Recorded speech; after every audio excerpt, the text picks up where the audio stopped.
there are leaders that tend to be brutal or lead through fear or lead through using people to do whatever they want. But then there are people who I've experienced who have been leaders in that they've led with compassion and they've led being inspirational to other people.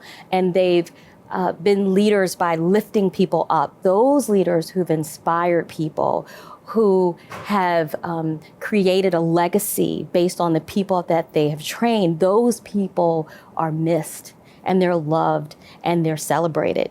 And quite frankly, that's the type of leader that I want to be. When I was a graduate student, Shirley Tillman, who was president here, was on my thesis committee. And I remember thinking how amazing it was that she was able to do such powerful research and to be a role model for all of the graduate students in the molecular biology department. I remember her when she became president talking about the people capital. You know, the power of the resources of the people that are affiliated with Princeton.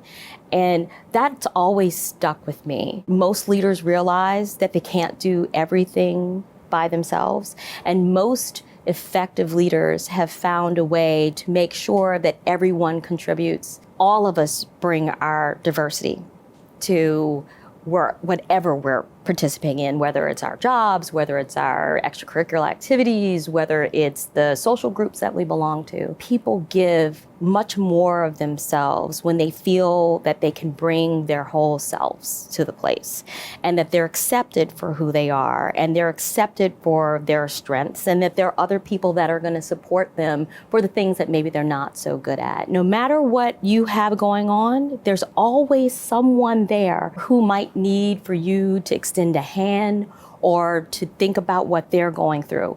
It isn't all about you, and you really need to get over yourself. Because once you've shown them that you care, you know, you say happy birthday when it's their birthday.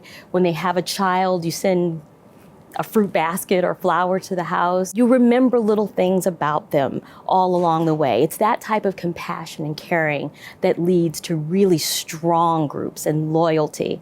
When you invite people into the circle and when you show people that you care and you can show people that we all have wonderful attributes. We're not all great at the same things, but we all are good at something. But when you show people that they can capitalize on what they're good at and how they can contribute to the overall goal of your group, you really end up making a better place for your entire group because everyone is finding a way to contribute in a way that they feel is meaningful. And that sort of sets the bar higher for everyone because everyone's enjoying what they're doing.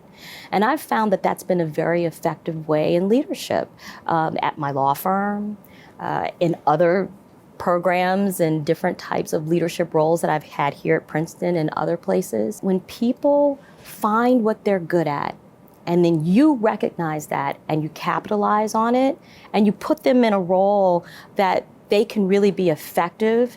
And once people find that they're effective at something, it really gives them the empowerment to want to do more and to want to lead themselves. Giving with your resources is another way that I think it's really important. Generosity is probably the most important thing that I think most leaders really need to demonstrate because people follow what leaders do.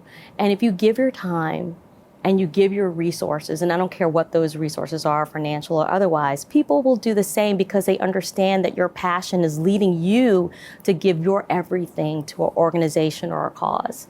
In many ways, the time that you dedicate to the things that you're passionate about, time is priceless. You know, you're taking that time from time you could be spending with your family, time that you could be working, time that you can be doing other things, but time is such a precious resource. I mean, even when I think about all the times that I've done things at Princeton, I realize how precious a resource it is. And I realize that when I see others giving back to Princeton, what a precious resource that is.